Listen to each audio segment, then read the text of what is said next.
வேதம் கேட்போம்.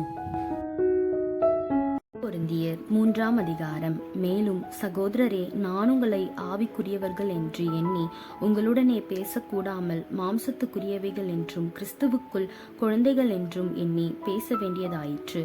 நீங்கள் பலனில்லாதவர்கள் ஆனதால் உங்களுக்கு போஜனம் கொடாமல் பாலை குடிக்க கொடுத்தேன். இன்னமும் நீங்கள் மாம்சத்திற்குரியவைகளா இருக்கிறபடியால் இப்பொழுதும் உங்களுக்கு பலன் இல்லை.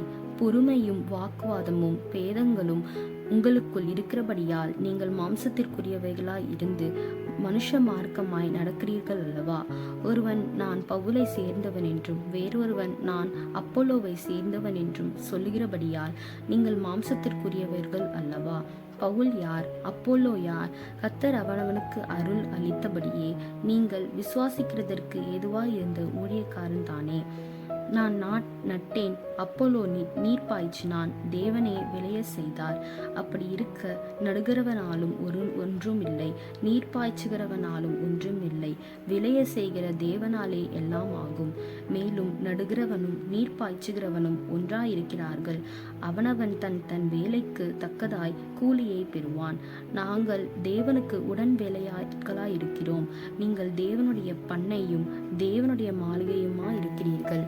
எனக்கு அளிக்கப்பட்ட தேவ கிருபையின்படியே புத்தி இல்ல சிற்பாசாரியை இப்போல அஸ்திபாரம் போட்டேன். வேறொருவன் அதன் மேல் கட்டுகிறான். அவனவன் தான் அதன் மேல் இன்ன விதமாய் கட்டுகிறான் என்று பார்க்க கடவன். போடப்பட்டிருக்கிற அஸ்திபாரமாகிய இயேசு கிறிஸ்துவை அல்லாமல் வேறே அஸ்திபாரத்தை போட ஒருவனாலும் கூடாது. ஒருவன் அந்த அஸ்திபாரத்தின் மேல் பொன், வெள்ளி, விலையேற பெற்ற கல், மரம், புல், வைக்கோல் ஆகிய இவைகளை கட்டினால் அவனவனுடைய வேலைப்பாடு வெளியாகும்.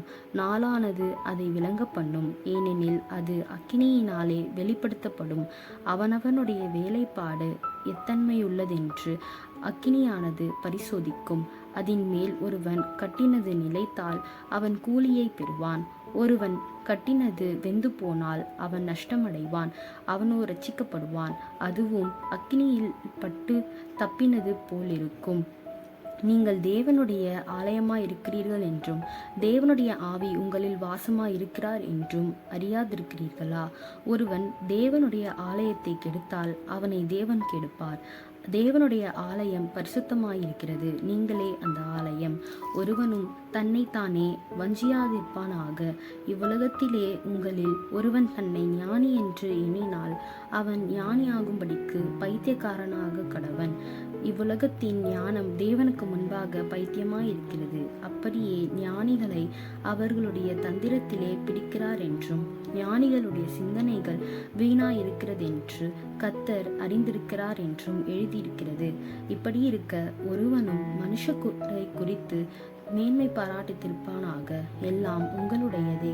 பவுலாகிலும் அப்போலோவாகிலும் கேபாவாகிலும் உலகமாகிலும் ஜீவனாகிலும் மரணமாகிலும் நிகழ்காரியங்களாகிலும் வரும் காரியங்களாகிலும் எல்லாம் உங்களுடையது. நீங்கள் கிறிஸ்துவினுடையவர்கள், கிறிஸ்து தேவனுடையவர்.